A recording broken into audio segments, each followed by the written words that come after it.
Well, okay. It's almost 5 minutes past 2. So, well, it's time to start our Sano Computational Medicine seminar. So we continue after a kind of a break, which was a week ago, where we had our guest from Leiden University Medical Center, and we continue review of research of PhD students employed at Sano Center for Computational Medicine. And in the framework of this review, today we have as a speaker Tomasz Szczepański. Tomasz Szczepański is a PhD student at Sano, and before that he studied computer science at the Warsaw University of Technology. He completed his studies in 2022 with distinction, and also holds a degree in photonic engineering from the same university, which was obtained in the framework of his bachelor engineering studies. And he also spent some time at a kind of workshop, startup of Curious Element and the Center for Innovation and Technology Transfer at Warsaw University of Technology. And Tomasz is with us at Sano for almost 2 years. So today Tomasz will present the result of his research about research which is about enhancing dentistry with what can be obtained with deep learning techniques. And as usual, if you have a question which needs immediate answer, please put this question on chat or questions and answers, and I will try to do my best to transfer this question as soon as possible to Tomasz, and of course after Tomasz talk, there will be, as usual, a discussion about presented result. So Tomasz, screen is yours. Good afternoon to all participants. Thank you, Doctor, for the introduction. I'm really glad that you decided to join our seminar. And today I will be talking about enhancing dentistry through deep learning. And I have been briefly introduced, but I will repeat that my name is Tomasz Szczepański and I'm a PhD student here at Sano. And supervisor of the health informatics group that I am at is Dr. Przemysław Korzeniowski. The promoter of my PhD thesis is going to be Professor Tomasz Szczepański from Warsaw University of Technology.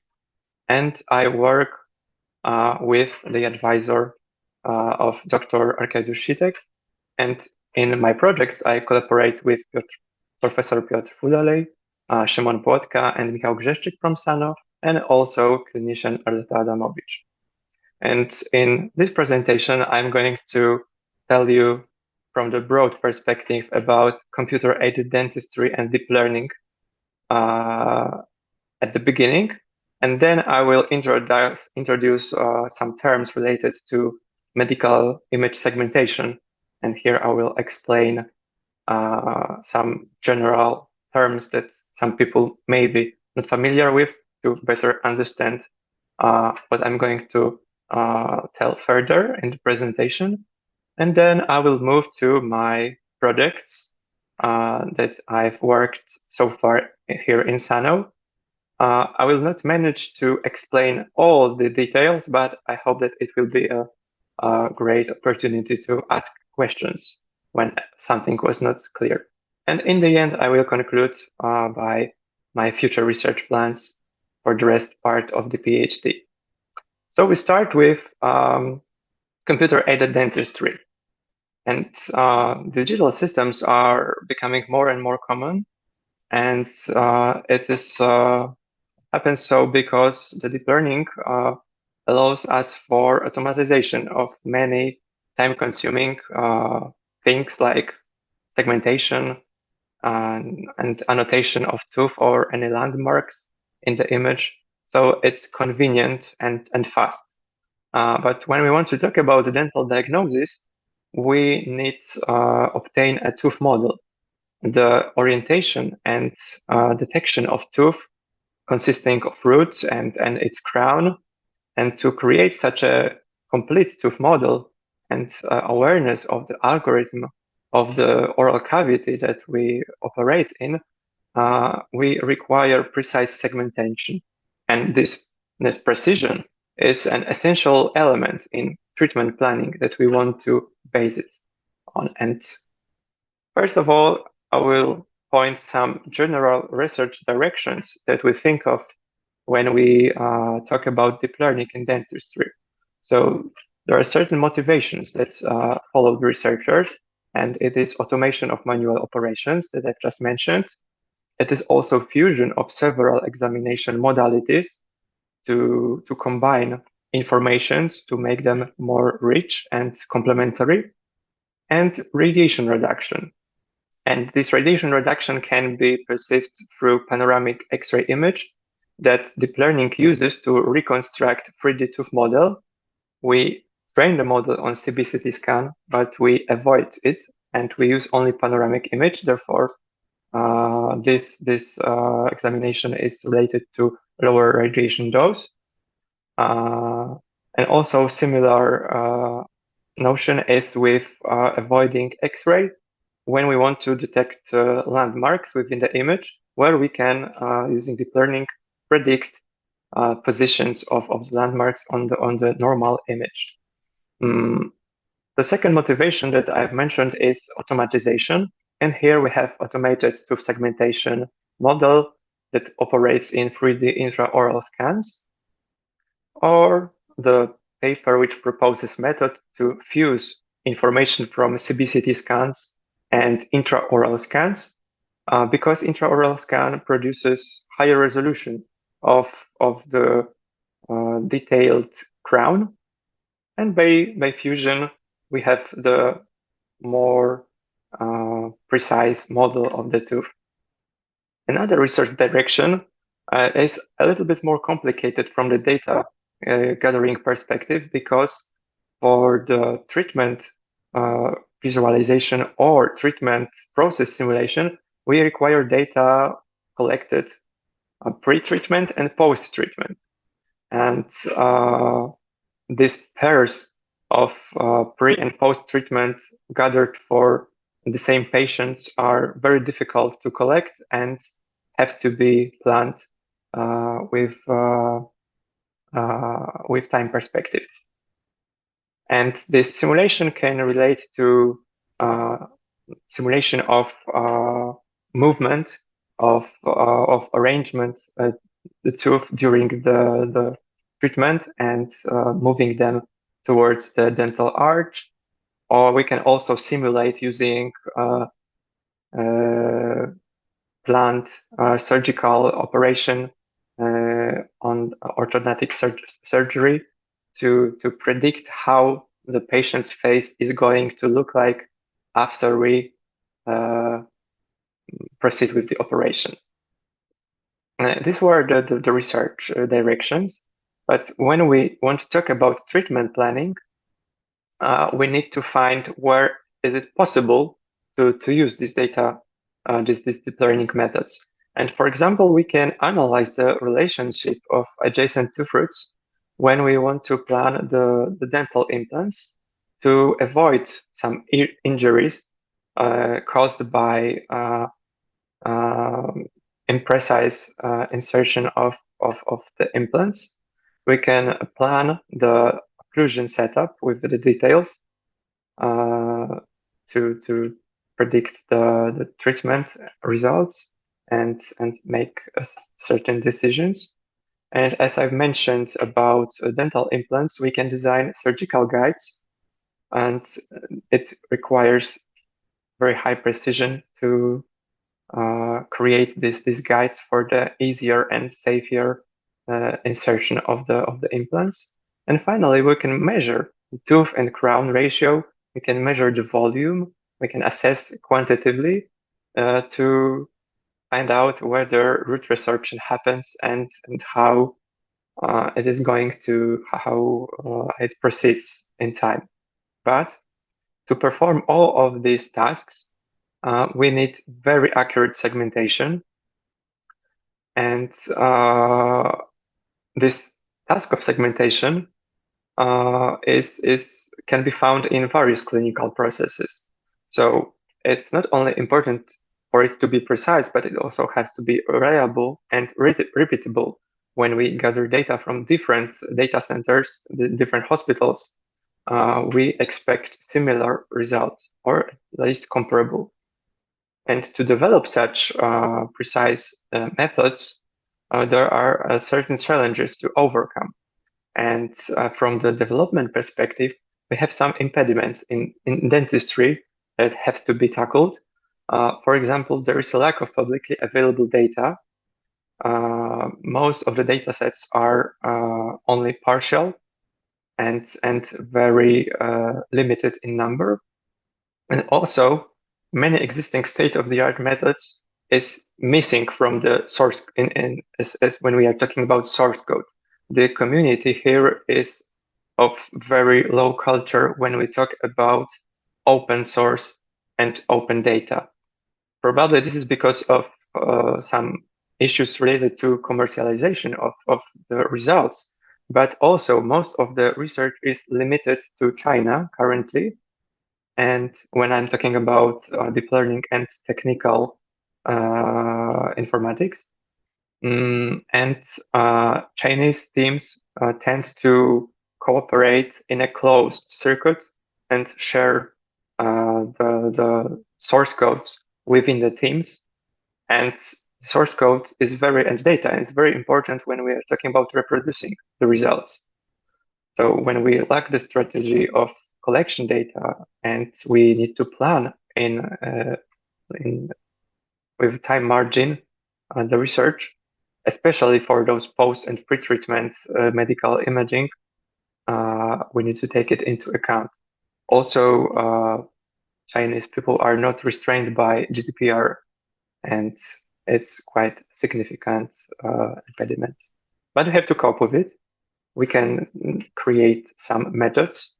I'm interested here during my PhD most in the precise image segmentation. But when I move to this, I want to explain for those who are maybe not familiar with this task, what the image segmentation is. So we have an image, and we want to classify each pixel based on its semantic meaning. So in the picture, we can see people at the seaside, and we assign class person to every person that we can see in this picture. And this is the semantic segmentation because the C differs semantically from the class person. However, in this picture, we have three different persons, distinct persons, and we can detect them and assign the bounding box to it. And when we have three distinct instances, we can follow by the segmentation of each and every instance. And during my presentations, I may use interchangeably words like annotation, label, or mask, and I refer to the same thing, which is the segmentation mask. And I think that I can follow to the medical image segmentation. And here, for the segmentation, we used for the most of the time U-shaped networks of very different, of very large variability in details. But from the general perspective, it's just a U-shaped network in which we can distinguish encoder and decoder. And encoder's role is to extract meaningful features from input image and compress this representation in a bottleneck of this architecture, and then use the decoder to decompress these features, but from the perspective of what is necessary, what is needed to create the segmentation map. And exemplary segmentation map is here in the left, where we segment the CXR of chest of lengths. And our goal is to obtain the segmentation map. Here it is a semantic segmentation where we differ the object of interest from the background. And we optimize such architectures using a loss function. And the interest here is minimization of the loss. And loss can be pronounced through very different tasks and equations. But the general idea is to minimize error and increase the overlap of the predicted segmentation map versus the ground truth annotation, which is created by the clinician when we are talking about supervised learning. Now I will talk very briefly, without delving into details, about MICAI challenge from the previous year.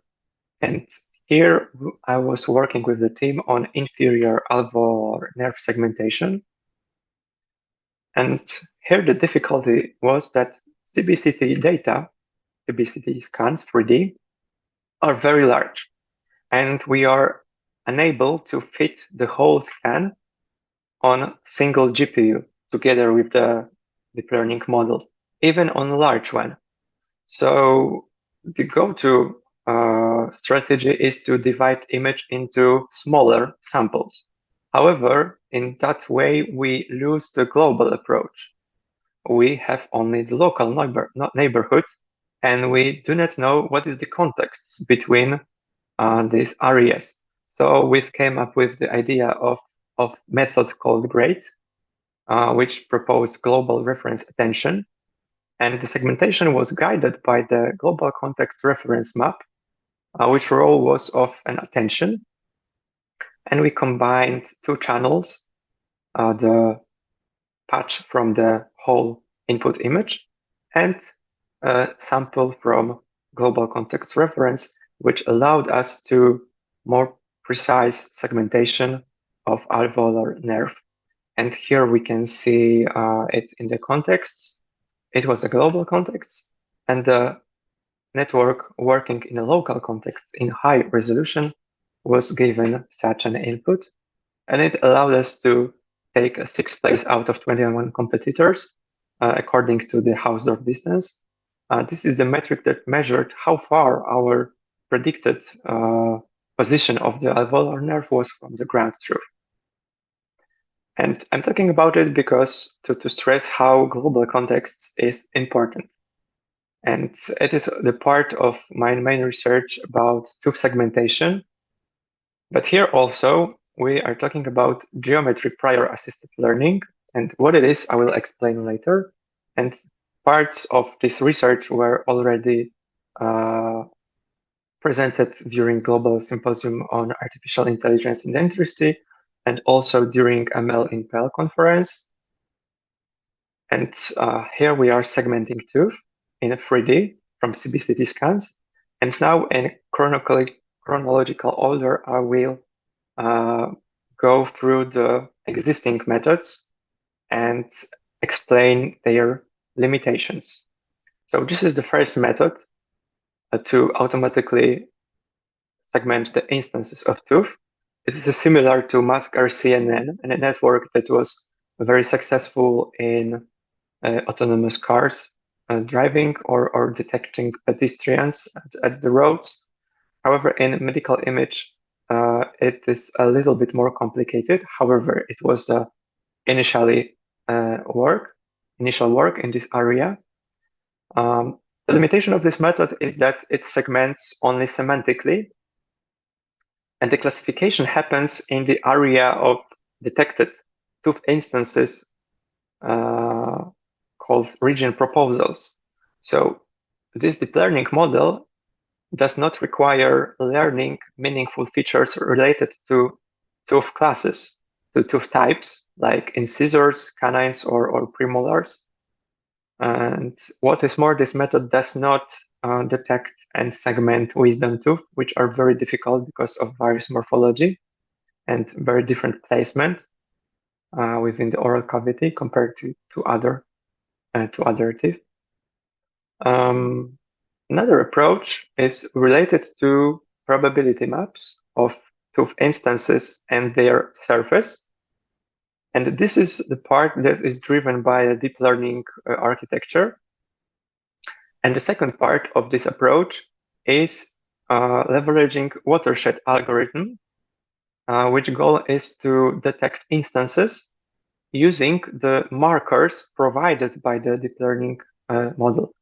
However, these markers, which have a meaning of tooth instances, are not already in a final version from the deep learning model, but some post processing is required, and morphological operations and filtering is proposed by the authors. And it consists, for example, of erosion operation, which goal is to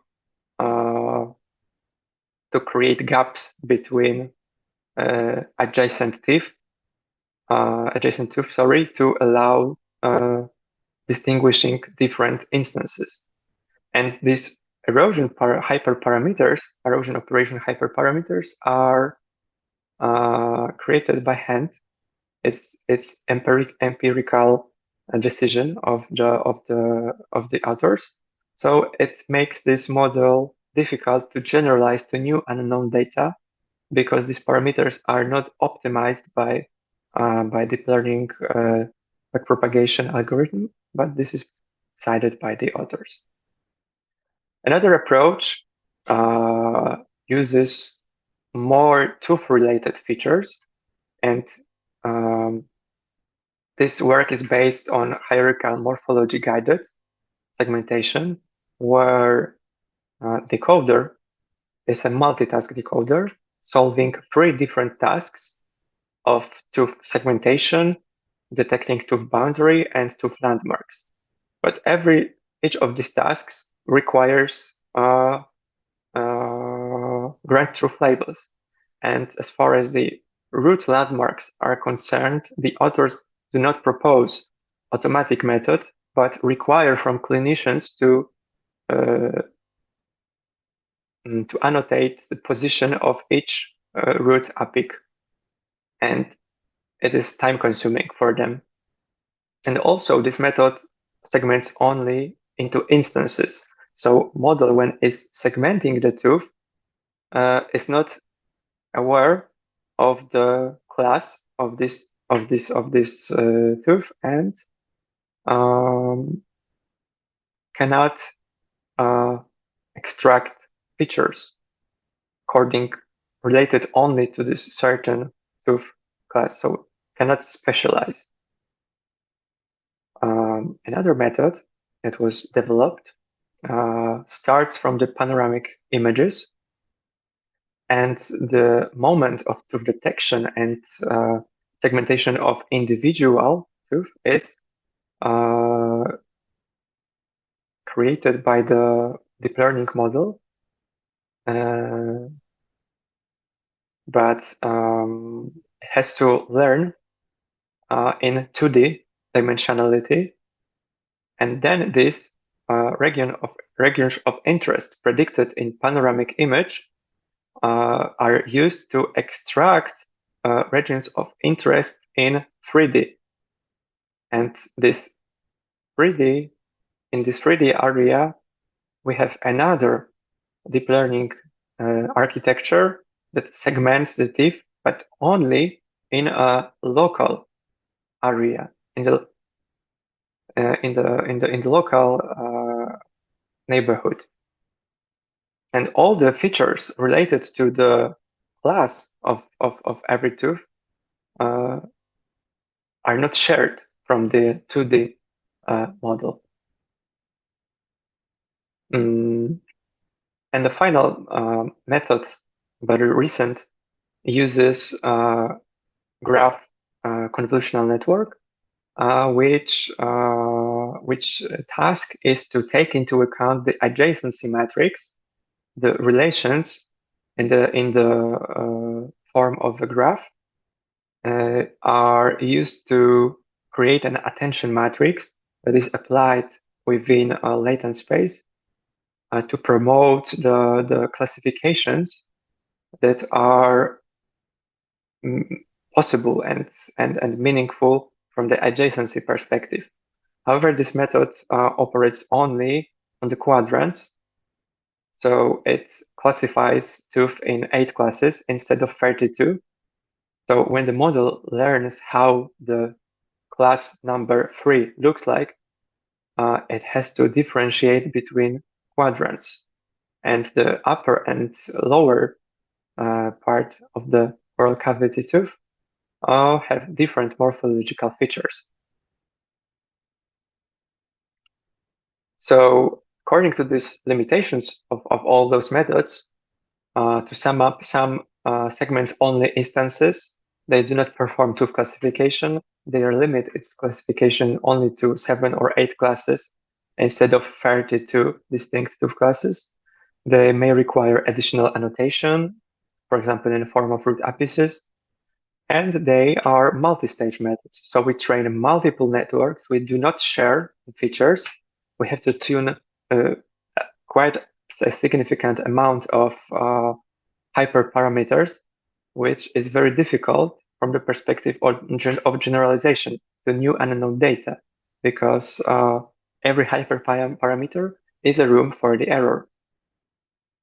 These models very often lack global context. They perform segmentation only in the local neighborhood, so they lose a lot of meaningful features that could be related to the neighborhood or tooth classes. And only one method addresses some kind of geometrical references between tooth, but it's only tooth adjacency. It doesn't take into account the distance from the tooth. So the goal is to create single-stage architecture, take into account tooth geometry, and create model that segments into 32 classes to obtain morphologically meaningful features.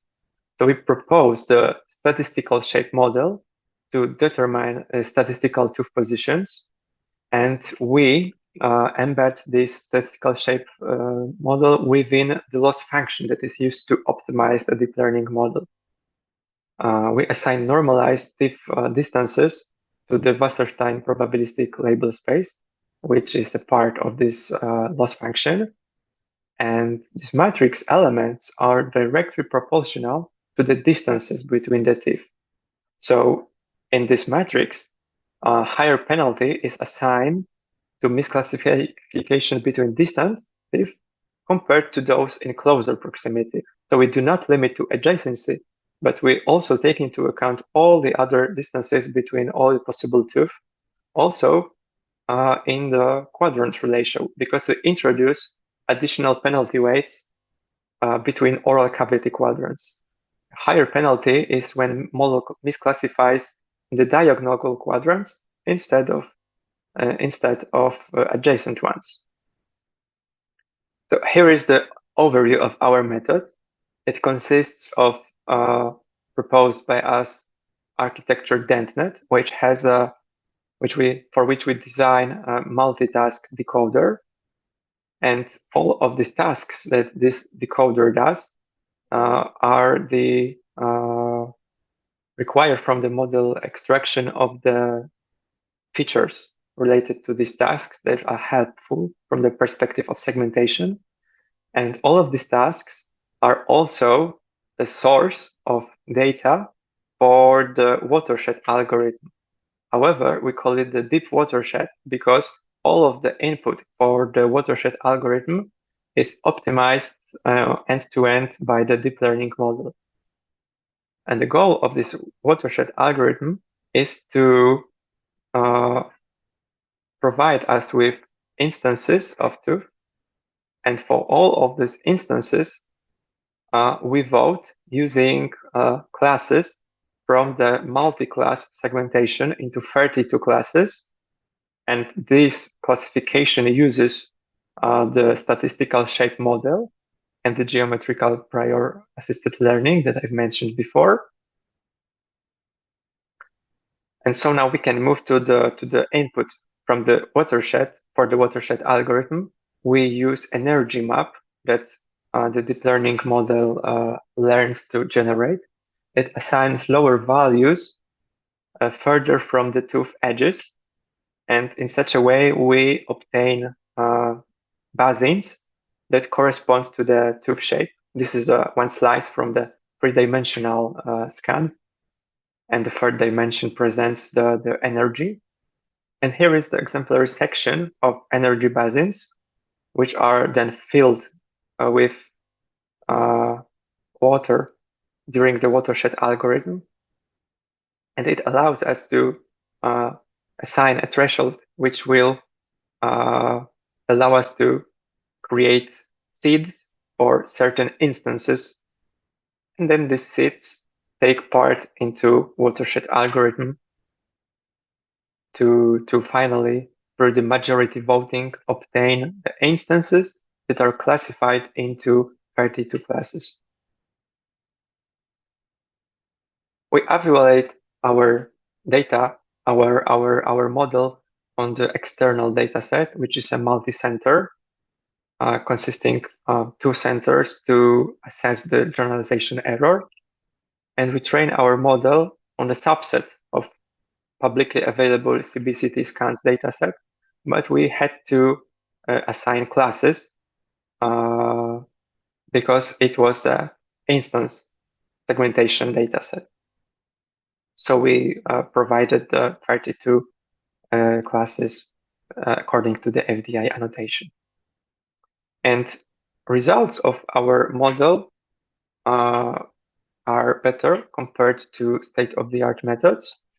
However, this method, ResUnit, sometimes can score better results when we talk about DICE score metric, but to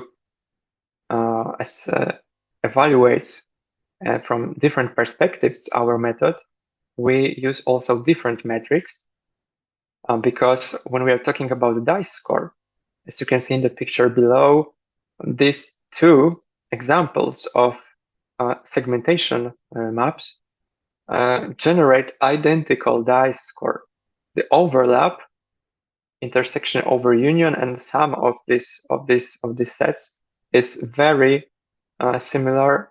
I mean identical, but these samples are not identical. And we can see it when we look at the Hausdorff distance, which measures how far every single pixel, every single voxel of the prediction is, how far it is from the ground truth annotation. And here we can see that proposed by us model is very accurate compared to other methods, because it scores very low Hausdorff distance, so it's very close. There is one state-of-the-art method that can show us the result according to this Hausdorff distance similar to ours.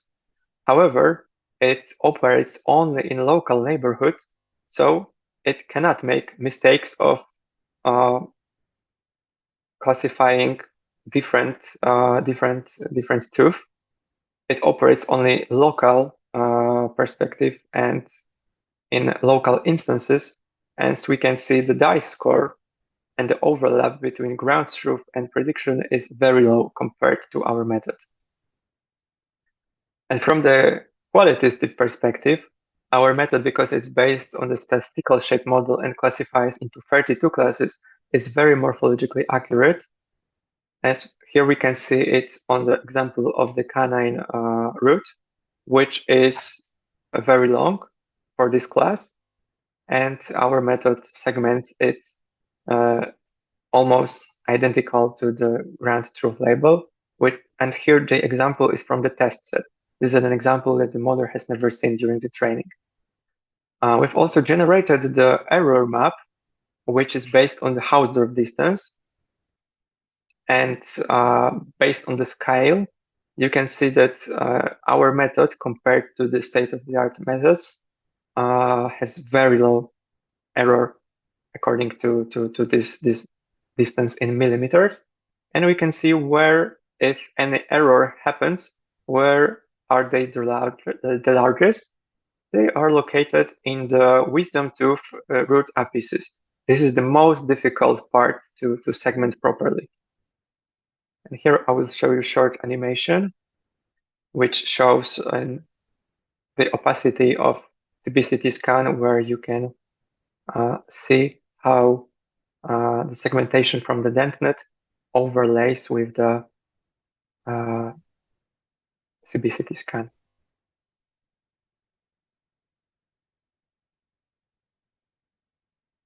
And to conclude, this study demonstrates how geometrical prior enhances segmentation accuracy. We demonstrate on the multi-site external data set that our model generalizes well and it's morphologically accurate. However, the limitation of our approach is that it's still GPU size dependent.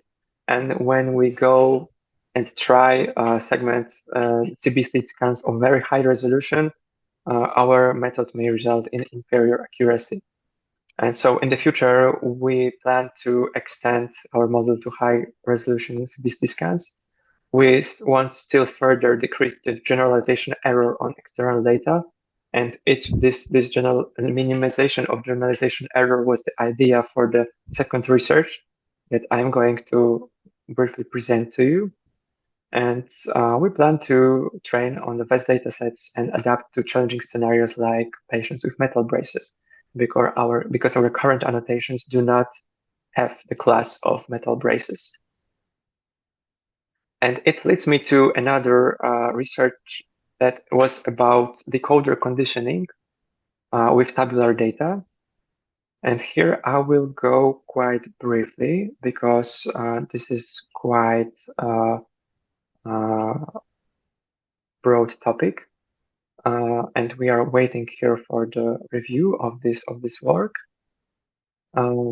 And if any more questions should appear, I will try to answer them in the end. So here our task was to fight with the deep learning challenges, which is generalization error, because models trained on a single distribution data tend to generalize very poorly to new data, which makes it impossible to trust such methods, not even thinking about treatment planning. So we tried to improve the precision during the operation on external data sets. And here I avoid some slides about deep learning issues. I'm moving straight to the solution. We operated using radiomics shape features, which allowed us to calculate features based on the segmentation masks. We calculated shape features like voxel volume, average surface area, average sphericity for every tooth separately. And here we can see after normalization that it reveals morphological differences between tooth types, because for the incisors, we can see the significant difference compared to premorals that are located around here. You can see two distinct tooth dental arches.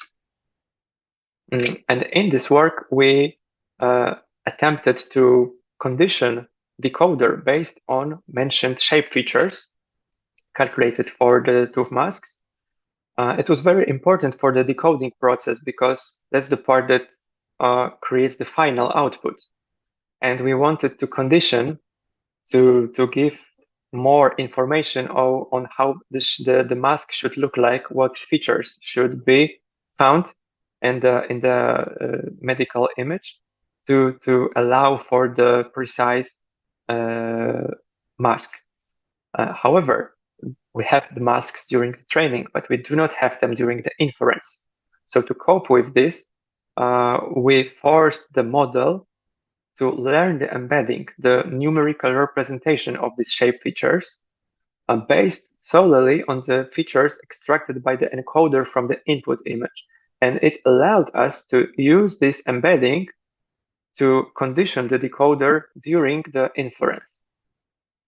And based on the evaluation that we've performed on the external test sets, we have shown that a model that is trained in an unconditional manner, the state-of-the-art methods like any U-shaped convolutional network that is not conditioned. However, it can boast very high result on a validation subset from the distribution of the training data. It generalizes very poorly when operating on the external data set. But when we applied our method to the external data and we used this conditioning based on embedding space, we did not observe such a significant generalization drop, generalization error. And what is more, we have shown that the decode method using conditioning based on radiomix shape features can be compared to the segmentation generalization of the very large networks that require lots of computational resources that are very long to train compared to our method. So to conclude, compared to unconditional training, our method performs better on unseen data. It requires no extra labeling, and it is more efficient on the so far collected labels for supervised training. And in the future, we plan to conduct the conditioning on features not from the calculated by the PyRadioMix library. We plan to extract them automatically from the labels. It will allow us an end-to-end training of representation of the feature to improve clinical image segmentation and minimize the generalization error. So it concludes my research regarding the dentistry and in the future, so far research. And in the future, I plan to investigate feature representations of U-shaped networks because still not enough was investigated in this area. And I plan also to analyze the conditioning on such supervised features because so far we operated within the paradigm of supervised learning. And the general idea is to work toward generalizable, interpretable, and precise segmentation that will allow us to trust the models and operate in external, on a new unseen data on external manner, and with hope to base on such segmentation some treatment planning. And here I would like to thank for the fruitful cooperation to all with whom I worked with.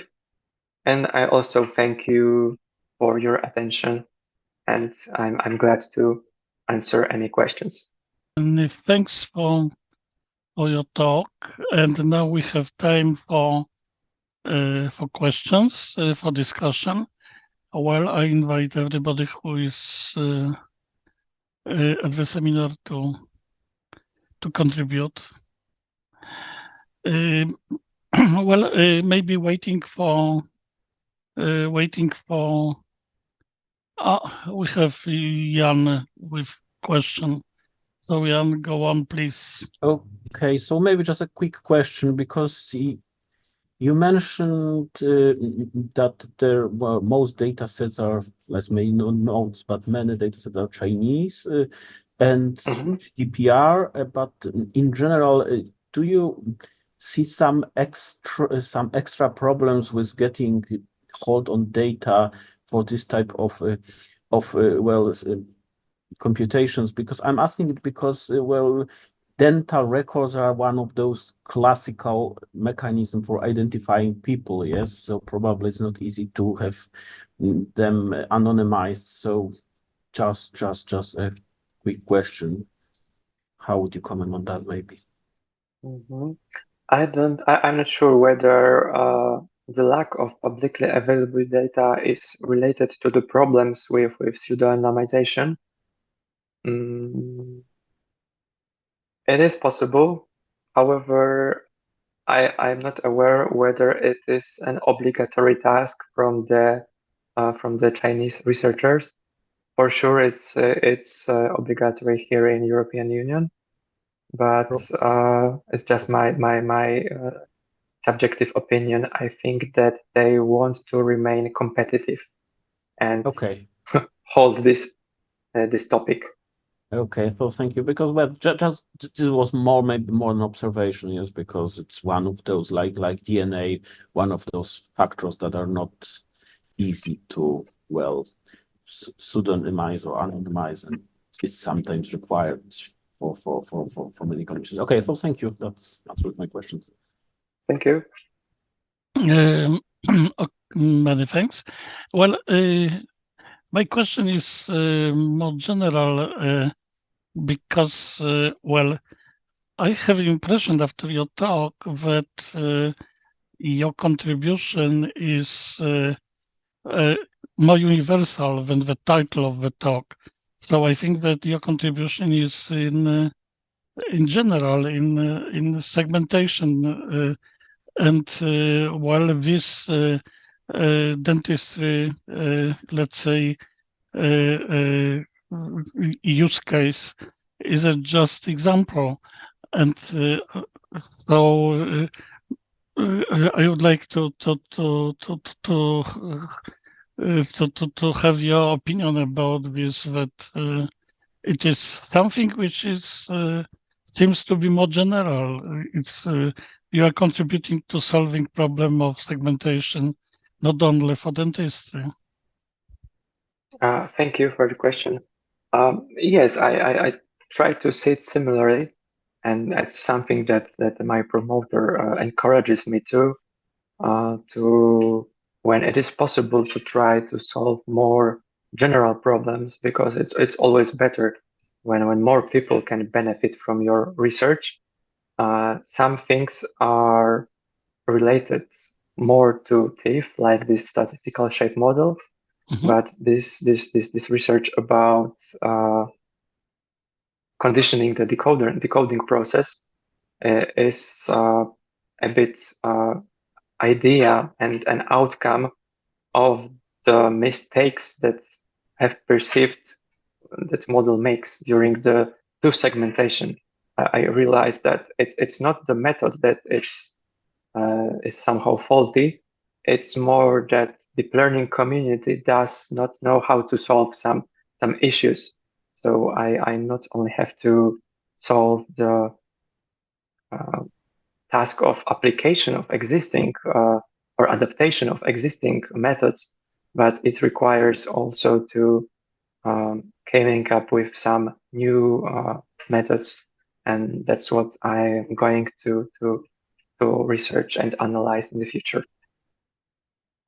Well, so okay, so maybe in when we agreed that it is more general, so maybe it would be good to, let's say, to make a kind of a list of novelty related to general problem of segmentation, which you are working on.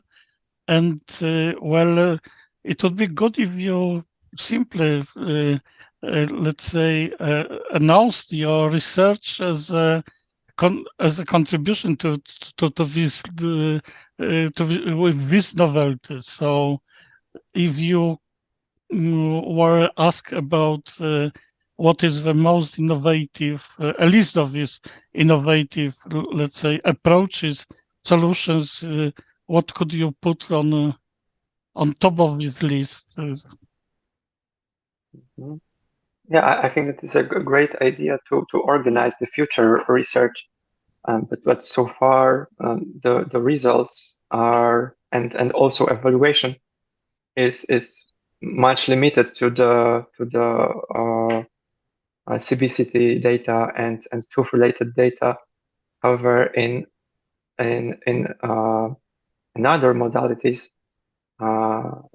there is a broad range of publicly available data, and to evaluate these methods on more data types, it will be a great opportunity to make sure whether this novelties and these results that so far were achieved on the CBCT scans of tooth data also translate into other domains. It's still work ahead of me to do, but when I make sure that that it works, I hope that I will be able to advertise these novelties from a bit different perspective.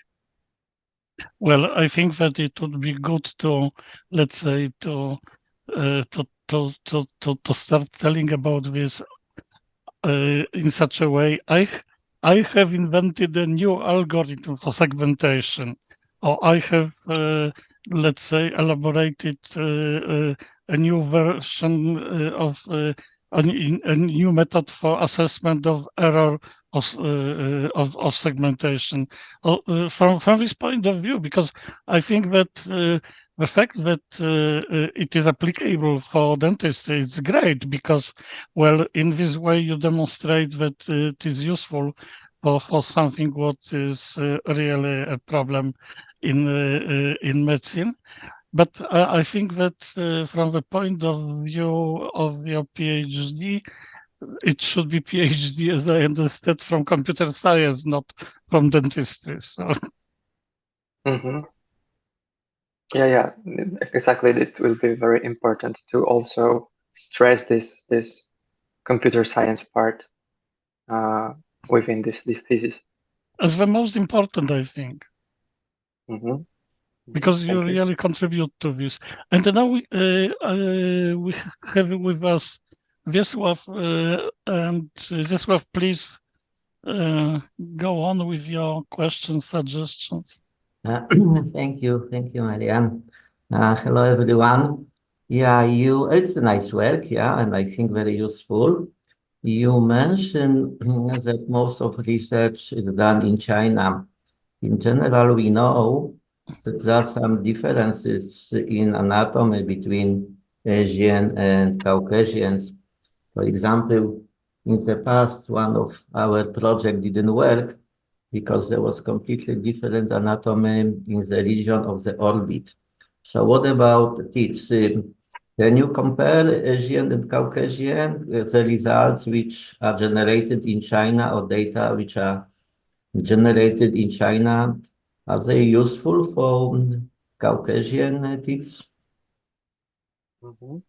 And that's a very good question, and is a thing that caught my attention because these results from the decode and evaluation of generalization error can be based on the thing exactly about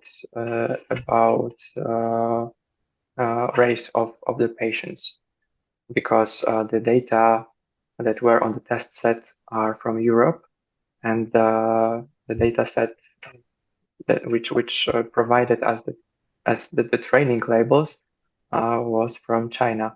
So it's something that we've been thinking in the team, to create some kind of conditional domain adaptation to condition the decoders based on the information of the ethnicity to create a more fair algorithm.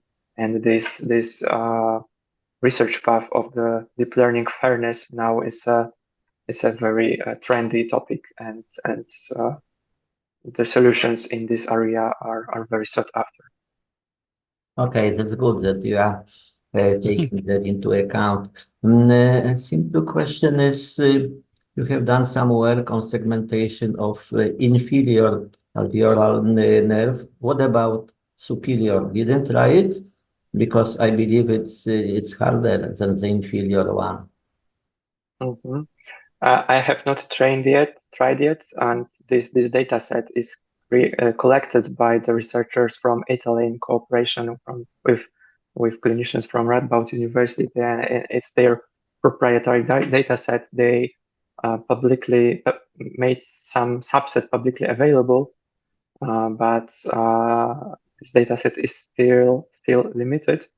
However, I talked with surgeon, and he said that these labels looks like it's the nerve canal in which quite a lot more things happens. The vessels are present also, and the object of interest is the nerve alone, which is much narrower than the canal, and it requires to visualize it another modality. So from the CT scan, we can segment the canal.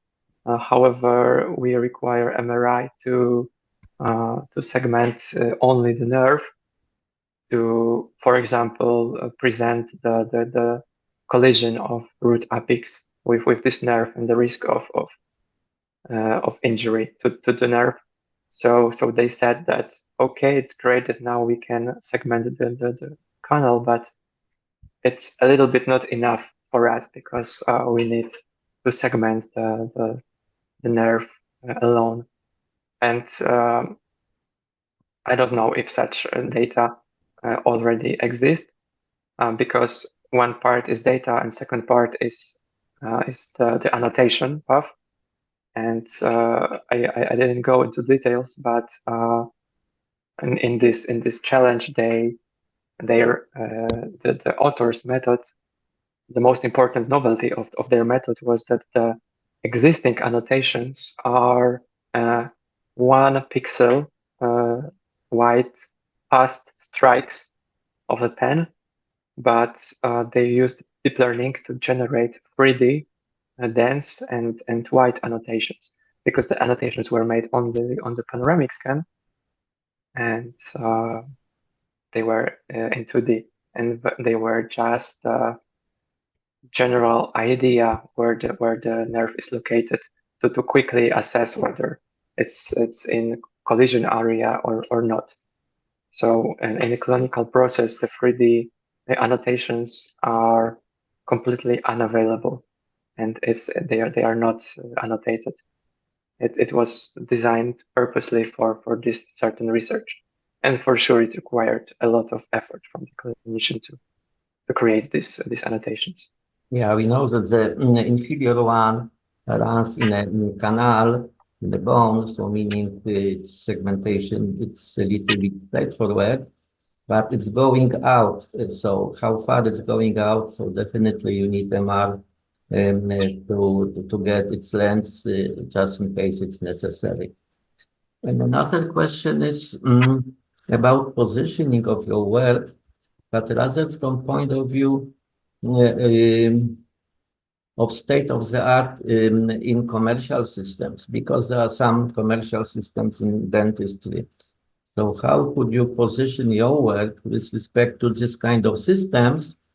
And can you tell me how my visit to a dentist will look like in 10 years from now, or maybe even in 5 years from now, based on your work? How it can change the daily practice of regular dentists?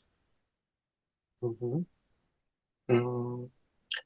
assess the commercial part of these solutions, it's a little bit tricky because I can read the front pages of the commercial software companies, or try to use some demo parts, but the most important for me is opinion from the clinician who uses this software. And the software, to use it fully and make the most of this software, is to have a license for it. And most of the clinicians that I know is not using such commercial softwares because hospitals cannot afford such software, or are just fine with the procedures that they are used to. I think that in the future it can change, but I think that the part that is necessary are clinicians that are willing to use such programs and solutions, and them being able to gather the necessary funds for these very expensive licenses, because I need to get to know from them whether they like it, what are the mistakes, or what could be made better. So any works made from the clinical side that I'm, to my best knowledge, aware of, are created in Eastern Europe. Sorry, Western Europe, where they have such software already included in the clinical practice, and they make works in which they compare the created deep learning methods with such software. So from the perspective of the clinician, it's very important research, and I think that more and more works like this appear, and more clinicians will be willing to use such a software and test it. And maybe, I hope, that the open source will get better. Okay, thank you and good luck. Thank you very much for your questions. Well, many thanks to Wiesław for your contribution to discussion. I think that it is very important for the, let's say, quality of PhD research. Well, in this case, and now we have Przemysław Korzeniowski, the leader of the Health Informatics team. Przemku, well, Yes, I think that you can speak. Thank you, Marian. So first of all, congratulations, Tomek, on very well delivered presentation. So I just wanted to add regarding Wiesław questions. So just last week we had 2 visits in our lab from dentists, orthodontists who are read in the popular press about our work in this field, about Tomasz work. And they are interested. They coming with new ideas, asking questions whether we can develop like this and that, how they can adapt it in their practice. So these were people mainly from private practices, and as we know, I guess private practices in dentistry are doing pretty well financially, and for sure they are using latest technology and they can afford state-of-the-art software. We also working, and Tomek didn't mention this, with Professor Fudale on intraoperative visualization of the data in augmented reality glasses such as HoloLens. So they just received. These are people from the university, Krakow University Clinic, the dentist clinic. And they just got green light from the bioethical scientific committee to perform the trial validation of the software that we developed end of last year internally at Sano in clinic actually. So they are, as far as I know, they are really excited about this. So fingers crossed, and we'll probably know more in a couple of months how did it go. Thank you. Well, many thanks for this additional information about this work. And well, it is not secret that they found this information in our Krakow journal Tygodnik Powszechny, where is information about Sano. So well, this is a way how sometimes collaboration comes. Okay, I think that probably it seems that there are no more questions, or maybe I'm wrong. No, nothing more. So many thanks first of all to Tomek for presentation, and many thanks to Jan, Wiesław, and Przemek for contribution in discussion. Thank you very much, and we'll see in a week from now. There will be another talk about PhD research. This talk will come also from Health Informatics team. The speaker will be Jakub Hrabociński. So many thanks for being with us, and see you in a week from now. Thank you. Thank you very much.